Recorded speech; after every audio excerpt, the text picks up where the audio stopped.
Hi, everyone. I am really, really excited to be here on stage with you, not with you, but talking to you about design tokens and sharing a bit about my experience with them. First, I want to start with a story. I think everyone likes a fun story. This one has happened to me a couple of times, and I think it may have happened to you in one way or another. It starts with a designer and one or more developers, and there's a new style value that needs to be added to a website. So in this case, it's the primary button color.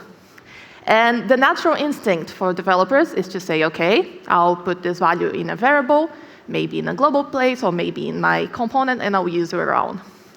But it always happens, it's inevitable, that one of the developers are going to be in a hurry, and they are going to try to hard-code the color.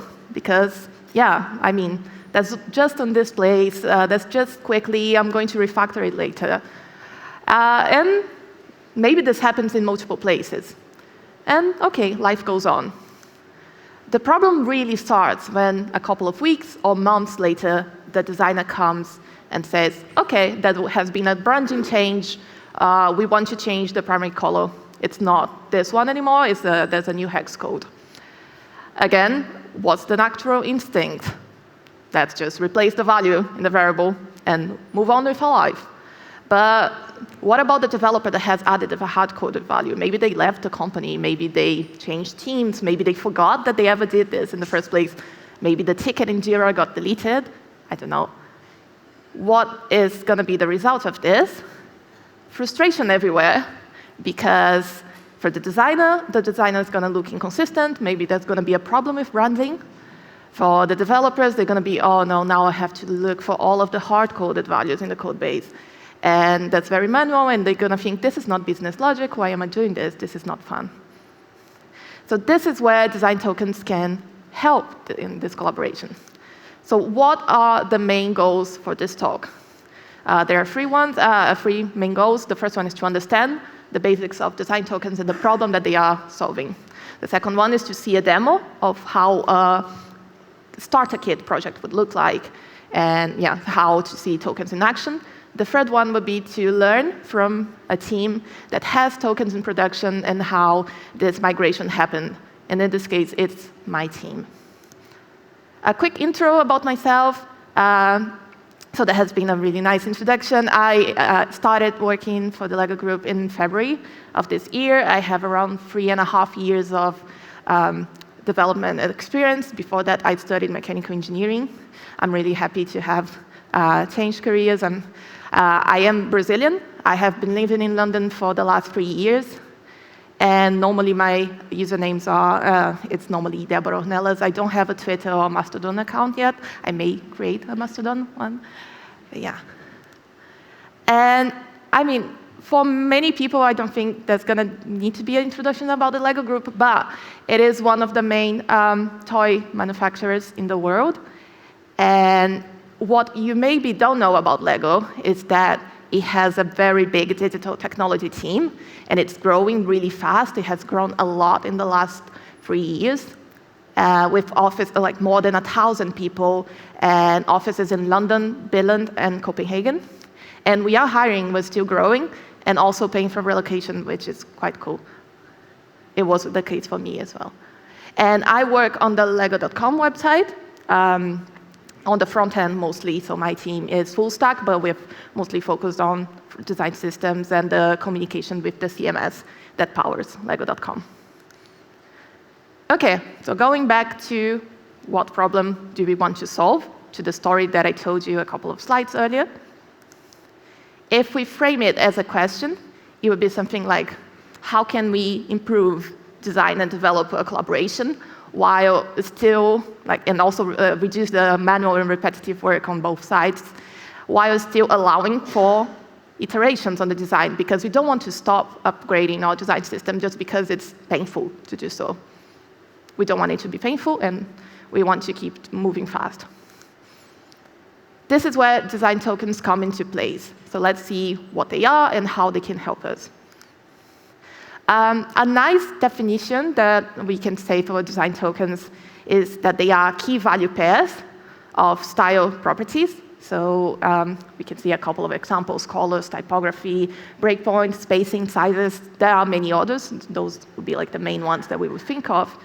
And what is different from a normal variable that we would add in JavaScript is that they live in a UX tool like Figma, InVision, Sketch, and they are synced into the code base. So the source of truth is not in the code base, it's in an UX tool.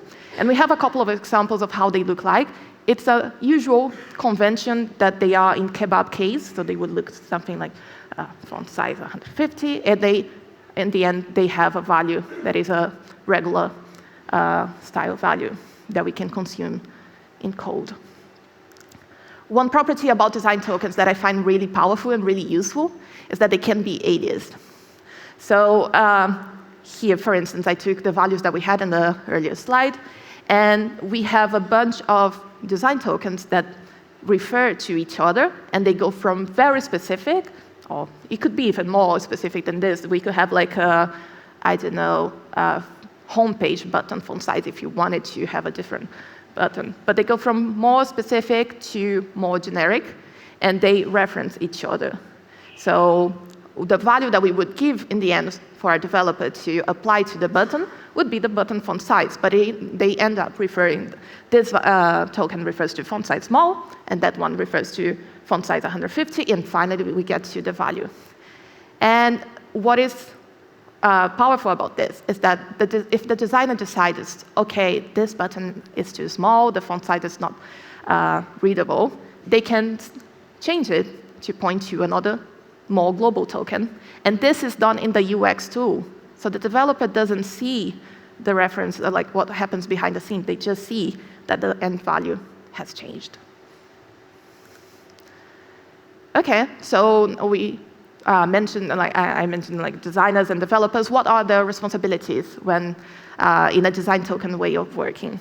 The developers, starting with the designers, they are responsible for creating the token and editing them and giving the values. So we could have a color orange and giving it hex code and then editing it anytime it's needed.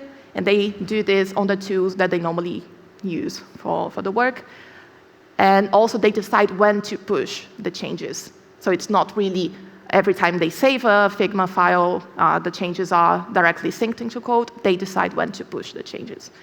The roles of the responsibilities of the developer are to take care of the pipeline that goes from the changes from Figma. They are in JSON format. I'll mention this a bit later, go deeper into detail. They are responsible for transforming them into the outputs that they need, and also to add the tokens to the code base in the first time they are being used. Cool. Getting started with tokens can be a bit confusing. Now, how can I add this to my project? And so it's nice to go through what do we need to get started. So what would be a starter kit to get design tokens in place in a simple website? First, we can see a very basic pipeline from UX tool to a web page. This is trying to be as agnostic as possible, although I'm using the GitHub logo here. But it starts with a UX tool. As I said, the designer creates and edits a token. Nowadays, those tools, they have some design token capabilities, but it's still, for most of them, you're still going to need to use a plugin because we need to get those changes, transform them into JSON, and send them to some sort of storage. Normally, the storage is going to be a code repo. So it could be GitLab, GitHub. The plugins that we have, the third-party plugins that we have available, they are quite powerful. So most of them support many different types of storage. And finally, from this place where we're storing the tokens, we need to transform them into a format that our browsers can understand and render to the user. So this would be, for instance, CSS variables or JavaScript objects, TypeScript types, anything that we may need. And finally, it is displayed as CSS on the web page. I didn't find many starter kits that would help us understand. And when I started working with design tokens a couple of months ago, it took me a lot of research and reading articles and searching for videos to finally understand what was going on, and also seeing it already in action by the team that we had at the LEGO group. So for this conference talk, and also I'll keep working on it, I created this repo, a starter kit. So the idea is I'm going to be sharing the link of it with you at the end of this talk. And it uses, it's just a create React app, a very basic one. It uses a couple of nice third-party plugins that are already quite mature, and they, including Style Dictionary by Amazon. It's an amazing tool to transform design tokens into outputs. So if we go back to the pipeline, the difference that we have right now for our starter kit is that I chose to use Figma. Everything's free for this. I didn't need to pay for anything to get this up and running. I got a Figma free account. I got a free tier of the Token Studio plugin for Figma. So you can install for free and then use the free tier. If you want to pay for the pro account, you can, but I didn't. Then the repo, using Style Dictionary to transform tokens from JSON to CSS variables. And finally, we're running it on the local environment. Warning for the demo, I won't go in detail, much into detail about Style Dictionary and how to configure it. I just want to say that there's not business logic that I added. Those tools are very, very useful, and they abstract a lot of the work required to transform the JSONs into CSS variables. So it's not really oh, I wrote a bunch of code and I just don't have the time to show. It's more about, it's not that different from actually reading the docs and reproducing them.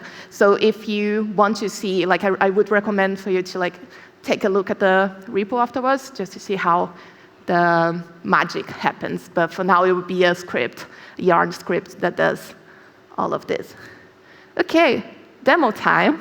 Let's pray that the demo gods are going to help me here. I already see I'm not yet connected to the internet, so I will connect myself again before starting. This is not a problem. OK, I can see. This is the Figma web app for Mac. And here I have a very simple designer story about this. This is a very ugly design system that I created just for the sake of this demo, with a bunch of primary colors, a couple of sizes, and typography, just to represent. But the really interesting part about this window is the Token Studio for Figma pop-up that we have here. And here we have all of the tokens defined, and they are linked to what I have in here. So we have tokens for size. So if I hover over, you can see the name of the token and the value that they have. The color tokens, both for global colors and also for alias. We're also going to be playing with them. And finally, for typography. The main focus of this demo is going to be the color tokens. OK, so let's go and see our app. It looks ugly, I know. I'm not a designer. And this is just a list of Pink Floyd albums, because I'm a big fan. I was like, I need to display something in cards, so why not? So I love it. And we have, so the ugly colors, it's already running locally, so it's a local app. And I just want to quickly show the structure. This is very basic. It's not really to show. Just to say that we have only two TSX files, one for the app and one for the card. And we're using CSS modules with the variables. So it's already connected to my Figma tokens. The tokens come as a JSON file that looks like this. And the aliases are defined in this line. So they point to color.gray. And after the transformation is made, we have a list of CSS variables. This is the final output from our tokens. And those are the same ones as I just showed in the Figma window. OK, so my goal here is to change those colors that look ugly without changing a line of code. I'm not interested in changing anything in my code base. So if you go back to Figma, first thing I'm going to do is I'm going to make the gray a bit lighter and make the blue also a bit different. What I can do is I'll right-click to edit the color gray, and I'll use the picker, the color picker, and the Figma tokens just to random. Oh, no. Not used to doing this demo only with the trackpad. OK, and the blue color, I also want to change it. So those are global colors. I'll just make it slightly lighter. Now update, and I think you can see, hopefully you can see at the bottom. I can move it a bit further away from the TV, so you can see that I can push the blue dot means that I have new changes that I haven't pushed to GitHub yet. So this is already connected. I'll quickly show that I have connected it to my GitHub. I got a personal access token and connected it. And I'll click push. I'll add a very creative commit message. I'll push. And let's hope that the internet is going to, yeah. We can create a pull request if we want to, but for this demo, I don't need to. I just want to merge. This has been pushed into a Figma sync branch, and I just want to merge everything that exists in Figma sync into my demo branch. So this is where the magic is going to happen. So I'm going to type yarn Figma sync. This is going to fetch, merge Figma sync. I'm going to accept it. And it's going to run now some transformations to make them into CSS variables. And yeah, it's updated into.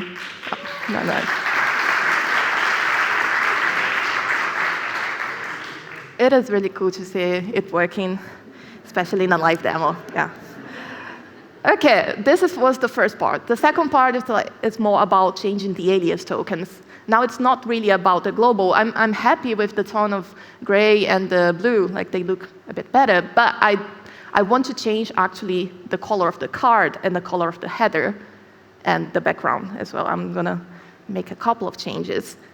So if we go back here, the tokens that I'm going to change are the alias ones. So starting with the card, we can see it references the color.gray token. So I can just change the reference to be color.white. I want the header to be black, because I think it's going to go better with the Web logo. And for accessibility, I need to change the text color to white. And finally, let's use the Web pink color for the main section background. And I'm going to push to GitHub again, so demo 2. Very great. Don't do this, like, work.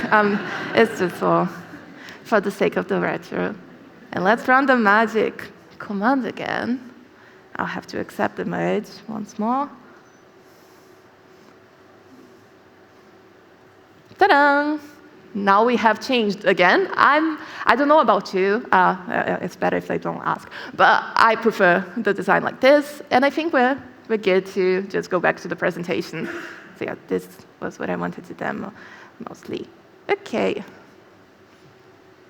This next part, just a disclaimer. I don't want to show this to say, oh, we're amazing, or we're doing it the right way. It's more to share the learnings, because at my team in Lego.com, we've been working with design tokens for a couple of months now. And it's been a really, really interesting journey with like ups and downs and challenges and lots of learnings. And I just wanted to share a bit, and like also to demystify a bit design tokens, and just say there are teams that are using them in production for like lots of users, and we haven't migrated everything at the same time. It's a continuous process. We decided to move towards design tokens because brand consistency is something that's very important for the Lego group. And we have many people, as I mentioned, in digital technology for different domains, so for internal apps, for Lego.com, for the kids side, that also, and all of those domains have different needs and different design systems, and there was a lot of repetition, a lot of duplicated components, duplicated styles, and not a lot of consistency between colors. So, and we also needed to give more ownership to the designers in terms of like the source of truth for the style needs to be in the hands of the designers. This looks complex, but I'll try to explain. So we have one centralized design systems team, and this team includes people from different offices and other squads. So I am part of this team currently, and I'm also, so this will be the design system team, as well as on my usual Lego.com team. And this team has designers and developers, and the goal, like they produce one set of global design tokens and also one set of alias tokens for each domain. So as I said, internal apps or shopper for Lego.com. Each domain has their own component library, so we don't want to have one component library. Like people have different needs, so one component library per domain, and they consume both the global tokens and the alias tokens, and each component library has their own consumers. The pipeline is not too different from the one that I showed you for the starter kit. We start with Figma and Token Studio. We have the Pro account for the Token Studio, which gives us a couple of more nice capabilities, like having different feature branches, and then more than one designer can be working at the same time and doing changes without interfering with each other, and without having the need to push to the same branch. Then we have a design systems repo where those tokens are synced into and transformed into CSS variables. The difference is that we publish that package and we version it, and we consume that in a component library. So here would be the shopper component library, which we use CSS modules, TypeScript, and React. This library is exported as well as a component library as a library, and it's consumed in a monorepo for Lego.com, which is a Next.js monorepo, and finally it's deployed, and the magic gets to Lego.com. I wanted to make a point about the component library that we started building this year. And it's mostly to say that, yeah, we thought about, like, it was a hard decision whether to replace the old component library for Lego.com with tokens, or to start from the beginning, from something new, a clean slate. We ended up going for a clean slate. So I'm not going to say every component on Lego.com right now is using tokens. It's not like that. We have a couple of components. We are working, like the plan is to expand this library and have like a complete atomic library by next year. But right now, as it stands, it's the first component library in the Lego group that it's entirely built with tokens. And again, I showed the tech stack to the right side, and on the left side, there's some examples. We have the button. It was a fun adventure to build that button. And I love this example because this was a banner that we built for the homepage. It stayed on the homepage for around like 10 days in May. No, not May, July. And this is one example of a banner, a component that was entirely built using tokens as well, so no hard-coded style values. It went on the homepage, so it reached millions of users, and it was a very satisfying way of seeing the process happen, like from Figma to production. Seeing the whole process end-to-end was really satisfying. So yeah, this banner is already being used in other places at Lego.com right now, not with the same product, but yeah. Hopefully, we're going to see more homepage components with tokens at the moment in the future. Challenges and learnings. Yeah, it's important to say it's not perfect. It's not a perfect way of working. It's a new one, and it comes with a couple of challenges. And with, as I said, we learned a lot. We're still facing, like every time we reach a new stage in the adoption, we face new problems. Now it's a bit with scalability, having more teams using and consuming the tokens. I want to talk about 3 main challenges. The first one is that naming is hard. This is not really news for developers. Naming is quite hard. But it's also true for design token naming. And the main challenges could be summarized like keeping token names coherent through time, and scaling the system without breaking what's there. And I'm always mentioning, like in my workday, I'm always talking about breaking changes. So I want to explain what is a breaking change in terms of tokens. It's when a token name ceases to exist. Because if we have, so at the bottom here, if we have a change, an update in Figma or in Vision or whatever, that changes just the value of the token, we can do something similar to what I've done in the demo. We can just refresh the value, and no need to do a code base is necessary. But if we change the token name, and color blue light doesn't mean anything anymore, then a developer needs to go there and replace the value. So this is not that different from the story I told at the beginning of this talk. Right. The main learnings is to use aliases everywhere, because the more specific is your token, the easier it is that, the more, normally the breaking changes happen in the global tokens. So if you are well protected with a lot of aliases, it's going to be less frequent that you're going to need to update the name.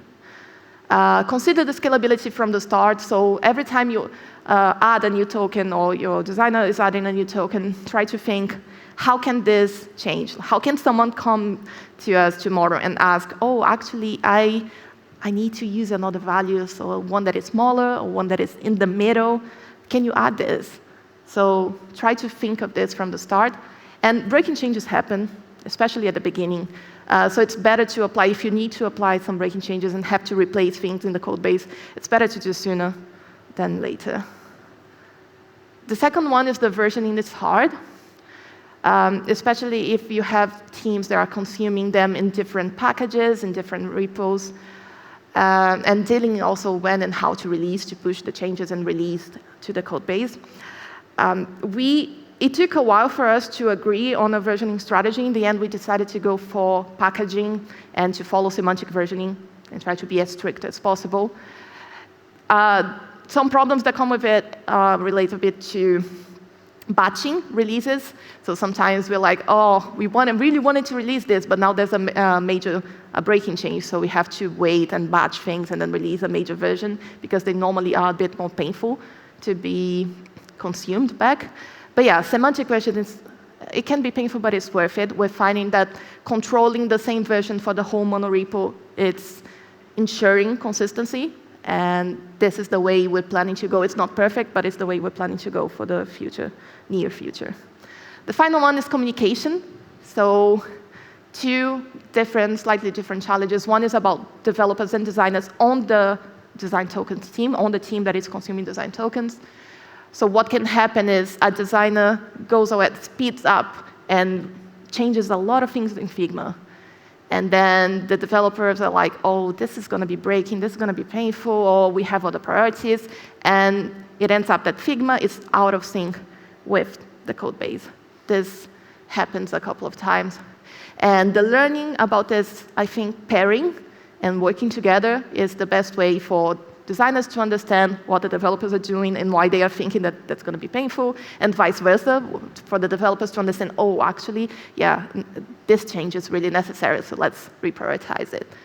And another challenge is user communication. This is not too different from any library users communicating with their consumers, but yeah, if you are exporting the tokens as a package, you're going to deal with the other teams that are consuming the packages as your users. And it's really important to have open communication channels.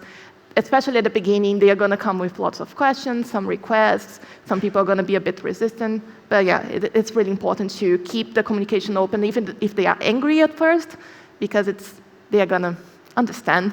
And after they started using tokens, my experience is that after all the teams started using tokens, if they were a bit hesitant at first, they saw the benefits. Okay, we're getting to the end of this talk, so I wanted to do some recap and conclusion at the same time. So recapping the concept of design tokens, they are key value pairs that live in a UX tool rather than in a code base. They are synced into the code base, so the source of truth is in the hands of the designers. The aim of moving towards a design token way of working is to ensure consistency and to save time, not waste time in repetitive manual tasks for both devs and designers when updating a design system, especially when it needs to move fast. When a token system is in place, there's a lot of clarity and control that also developers and designers gain. They own their own work more, and they are stepping less into each other's tools. There are challenges, and I think this is the main learning. I guess our learns are general, but also not. Like, it can happen differently for your team if you apply design tokens. But the main thing to consider is those are going to be your challenges in some way or another: communication, token naming, and versioning. So the main tip of this talk about this subject is like, just be aware of this and agree on strategies with your team as early as possible before everyone's consuming it. Getting started can seem a bit complex. There's not as many full-on tutorials. There's a lot of articles that talk about one specific area of design tokens, from UX to production. But there are a lot of major, very good tools, open sourced.